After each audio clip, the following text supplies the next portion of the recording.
भैया एक बार आप सब श्रोतागण ये भी सुनायक पटेल जी के दरवाजे पे उपस्थित है, सबके बहुत बहुत वंदन अभिनंदन। सही हो स्वागत बा भैया बाबू माता बहन सबका सागर चरण स्पर्श बा। हम तो सोच रहे कम से कम कैरियर भी रहा हो, लेकिन वो हरों को मास्टर कुछ इशारा देते थे, हरों को मास्टर पीछे ना समय न ले। वहर तो सुने रहे जैसन सोचले रहली वैसन पियवा मोर बाड़े सावर न गोर बाड़े, यानी कितना हो हमसे तो अच्छा ही रहा। लेकिन कौनो लड़का कुछ यहाँ वहां मत समझे, हम पुष्पा का कुछ कहित न्याय कर नहीं बहुत मनबो करी थे। उन लड़कवा देखे तब का कहत बा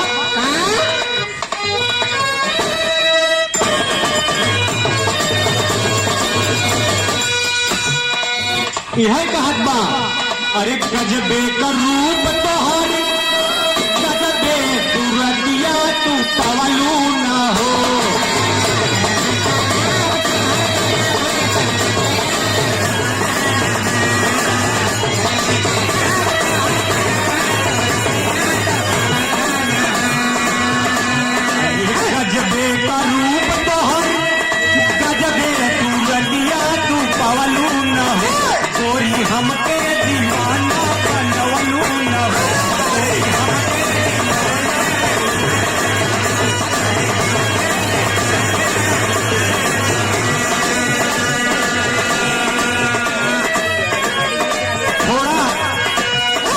ओकर नियत कम ठीक रही नहीं अंतना, थोड़ा नियत कम ठीक रही, दीवाना बनवलून हो यहाँ तक, लेकिन वो देखे का भैया अरे झलके बदन तारा कहाँ से कुर्ती सियावलून हो।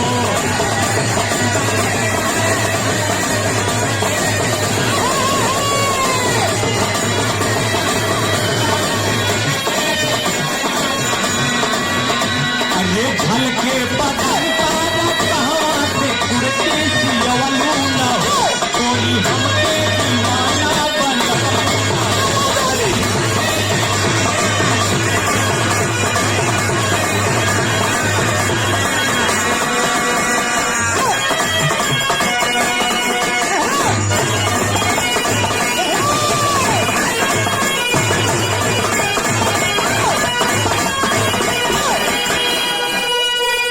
मोबाइल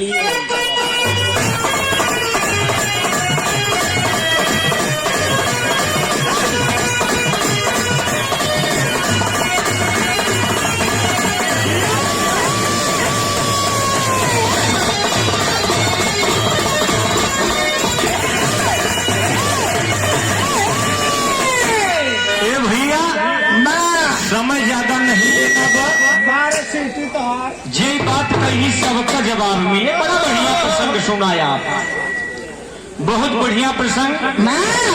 माता सीता जी के हाथों महाराज दशरथ का पिंडदान, तमाम प्रमाण मिला। पुष्पा जी दी है, अब हमारे पंकजा महाराज किसी आ जाए कहीं पुष्पवा लपेट के कुल पंडित का कह दिनेश का। अरे हमें तो बड़ा इतवार में रोज चाय पियावत है, कौनो कमी नहीं कागो साथ के देते हैं। खैर कौनो बात नहीं, एक बात ध्यान दी, गया के अंदर जवन पिंडदान करावे वाले ब्राह्मण रहे वहीं से उत्पत्ति हुई, केकर पंडितन में सबसे एक नीचा तो संसार में कोई नहीं होता बाबू साहब। पिंडदान और 10वां के समय पे बहुत स्पेशल तरीका से बुलावा जाता था, महापात्र कहा जाता, तो उनका श्राप मिला रहा, वही आज भी भटकते हैं, बड़े जिद्दी भी होते भैया। बड़ा लंबा खर्च उनका रहा था बुलवावे के दुआरे। खैर कौनो बात नहीं, एक बात है वर्ग, भगवान राम ऐसे थोड़ी गया चला गया है, क्यों तो बताए हुए कि आखिर गया जाबत तब पिंडदान माना जे काहे कि सब गया जात है। बात का जवाब बात से हो चाहे कहे से कि यही कह रहे कि ए भाई तू फोन करके पुष्पक बोलावत है कि जान भाई बगलिया जाला इससे ऐसा कौनो बात नहीं। बे प्रेम अपनी जगह अब मंच पे आए के बाद बहरे चली तो बरई पार में चाय पियाई दे, छोला समोसा दारा का खियाई दे ठीक बा, लेकिन मंच पे कौनो दोस्ती नहीं। 4 लाइन भूमिका दे के आवा, आखिर लोग गया काहे के जाते हैं। 14 मिनट के अंदर रिहाई का खत्म करब, लाइन चेंज करब।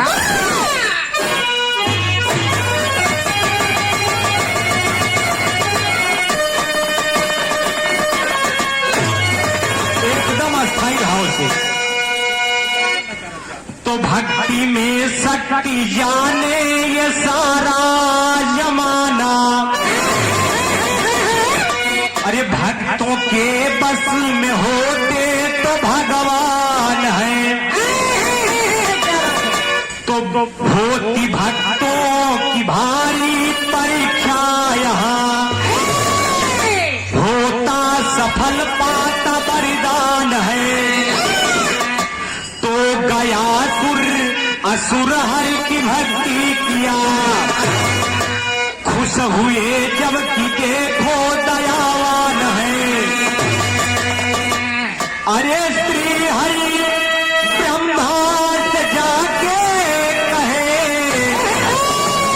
अरे दे दो गया को तू बलिदान है।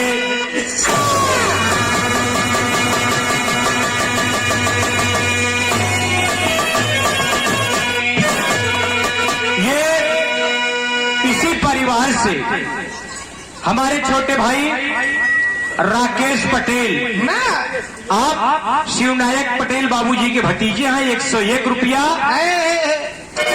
से सम्मान किए। ए भैया भंडारा का कार्यक्रम चालू हो तो भैया कहे जयकारा लगा हुआ, प्रेम से बोलो गया गदाधर भगवान की।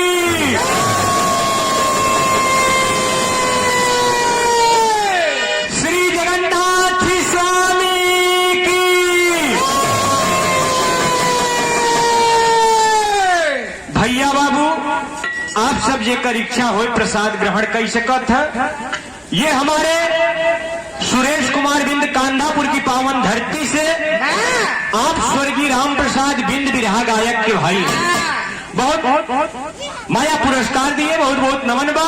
ईश्वर में सब भैया बाबू के प्रणाम बा। भैया समय न लेते हुए कहानी पे आप सब गौर करिए। गया नाम का एक राक्षस भगवान विष्णु जी की बड़ी कठिन तपस्या किया बाबू साहब। भगवान प्रसन्न हुए और ब्रह्मा जी से कहे कि हमें फुर्सत ना है, जाए कि गया सुर जवन मांगे वरदान दे के आवा। बढ़ के भैया एकदम खाटी अंदाज लगा। ब्रह्मा जी गया सुर के पास जाके का कहते हैं, तब बोले ब्रह्मा गया सुर से बानी। ये सब पहले वाले बिरहा के अंदाज रहा बाबू साहेब। तब बोले ब्रह्मा गया सुर से बानी, आंख खोलो लो बलिदान बेटा। तब बोले ब्रह्मा गया सुर से बानी,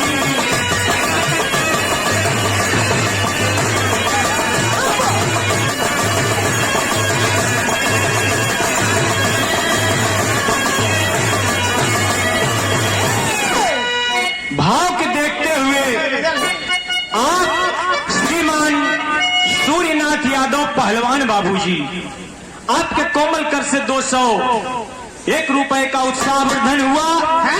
और ये 101 रुपए हमारे भाई डॉक्टर राम मिलन यादव चकनवाबाद की धरती से आप भैया की ओर से 101 रुपया बहुत बहुत प्रणाम बा। भगवान जगन्नाथ जी सब भैया बाबू माता बहन के ऊपर कृपा बनाए। तो बोल ब्रह्मा गया सुर से बानी, आंख खोलो लो वरदान बेटा। होगी इच्छा तुम्हारी जो पूरी,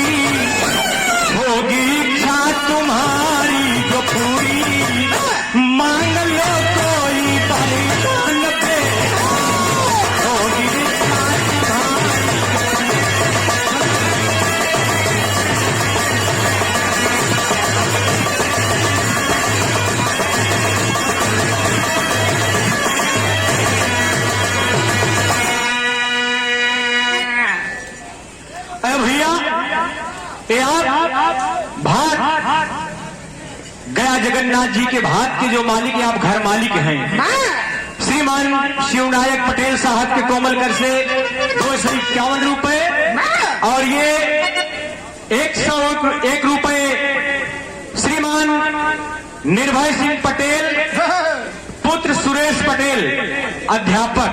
अच्छा, ये निर्भय पटेल छोटा मुन्ना है, हमारा भाई है चकनवाबाद। 101 रुपया बहुत बहुत आशीर्वाद है। मुन्ना के जगन्नाथ की कृपा पढ़ाई लिखाई में बनी रहे।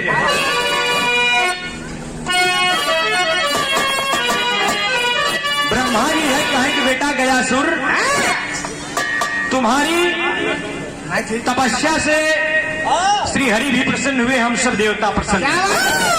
कौनो वरदान मांग ले बेटा। गयासुर का कहत बा तो कहने लगा गयासुर भगवान इच्छा एक हमारी बा, पावन पदन करा है स्वामी इच्छा है हमारी बा। जे देखाई छुआयो हमका जे देखाई जे छुआयो हमका पुण्य का बड़ा अधिकारी बा। यह वरदान दिया है भगवान इच्छा है हमारी बा।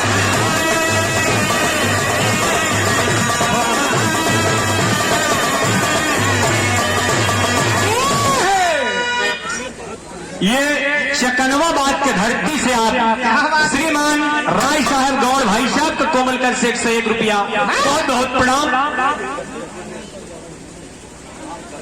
ये बहुत ही आशीर्वाद सम्मानित है। पराहित की पावन धरती से आप परम आदरणीय परम श्रद्धेय पंडित फौजदार शुक्ला गुरु जी, आपका बिरहा जगत और कजली जगत में बड़ा सम्मान है और आपने इस दास को रास्ते से चलते पाया तो निखारने का काम है आपने किया इस दास को। 101 रुपए का आशीर्वाद बहुत बहुत प्रणाम। आप कृपा बनाए रहे इसको। गयासुर का है भगवान अगर आपको वरदान देना बत हम है वरदान द जे हम देख हम छुए उकर सीधा स्वर्ग में स्थान मिले, मरणो प्राण नरक में न जाए वो बैकुंठवासी हो। और ताव देखे तो क्या करते हैं तब बोले ब्रह्मा तथास्तु चले हैं, तब बोले ब्रह्मा तथास्तु चले हैं। मांग लो कोई परिदान देता, बोले ब्रह्मा तथास्तु चले हैं।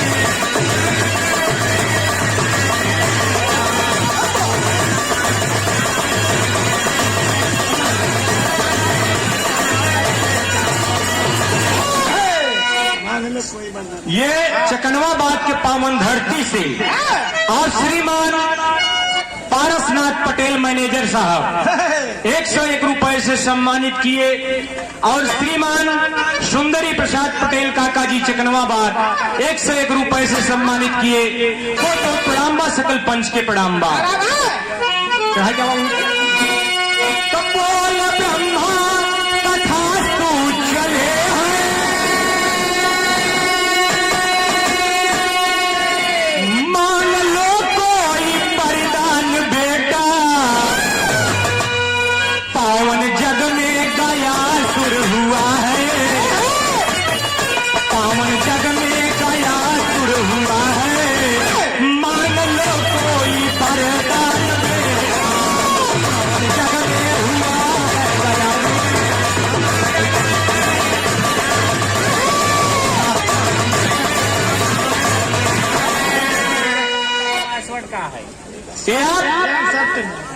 श्रीमान जगन्नाथ बिंद सराय खाने नेवरहा सुजानगंज की पावन धरती से रिश्ते में आप हमारे मामा श्री हैं। 101 रुपए से उत्साहवर्धन किए। बहुत बहुत प्रणाम। सब भैया बाबू के ऊपर भगवान जगन्नाथ कृपा बनाए रहा। ब्रह्मा जी कहा ठीक बात तो जे छुए जे देखे ओकर सारा पाप कट जाए। बड़के भैया बड़ी परेशानी जे मरल वो यमराज की यहाँ नरक लोक में जाबन करे सीधा बैकुंठ जाए। बड़ी परेशानी बढ़ गई। एक दिन यमराज बड़े भाव चक्कर में पड़े। बड़ी पुरानी गीत लगी मास्टर साहब, कहना बा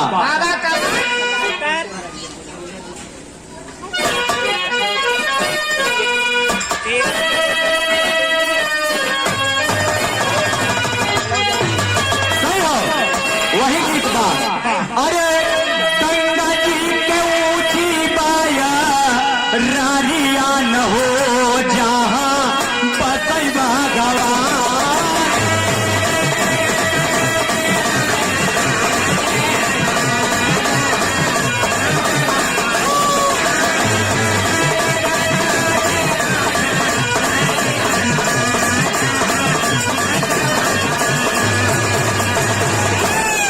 लेकिन यहर का होत बा। अरे सोच हमर राजा अपने मानवान हो होला ज्यादा में न पा।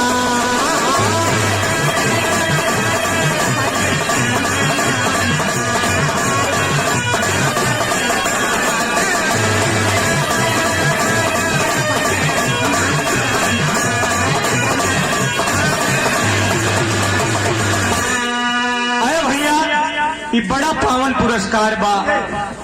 जमुहर की पावन धरती से हमारे सगे रिश्ते में जीजाजी जीतलाल बिंद साहब के कोमल कर से 51 रुपए का पुरस्कार उत्साहवर्धन हुआ। बहुत बहुत प्रणाम बा। एक स्वर में सब भैया बाबू के प्रणाम बा।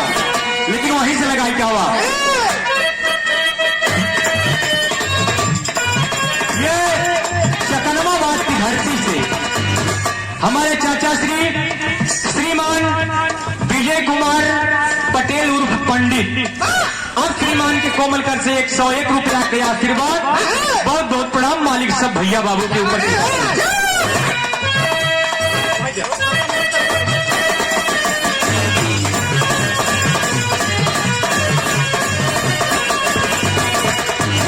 अरे सोचैया मना जाए अपने मानवान हो होला ज्यादा में न पा।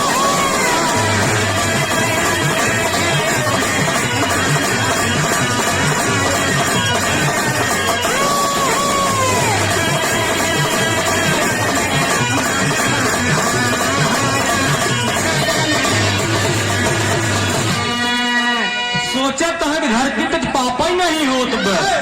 सब इतना पुण्य के है कि सीधा स्वर्ग लोक होत बा। तब का भैया अंतरा में अरे क्या पीड़ी हारी जीते काहले बचानिया।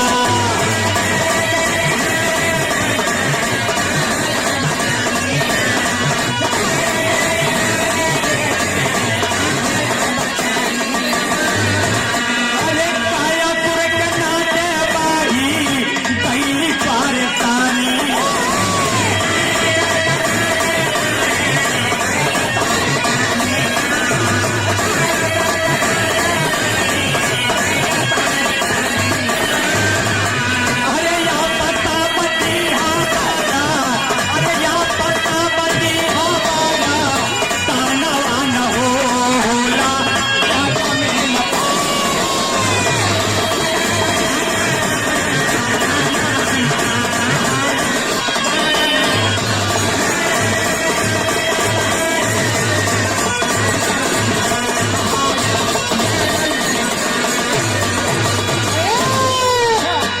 यमराज महाराज जाए कि जहाँ देवता लोग ब्रह्मा विष्णु जी बैठा रहे और 2-4 देवता रहा कहे भगवान गया सुर को वरदान दिए हट गया जे ओका छुई लेत बा दर्शन कर लेत बा उहो सीधा बैकुंठ लोक जात बा। वहां तो एकदम सीट भर गए। अब कैसे काम होए कितना जने को बैकुंठ करब। सुनाई वाले भैया बाबू ब्रह्मा से विष्णु जी कहा यही वरदान दे तो आप कहे रहे जब वरदान मांगे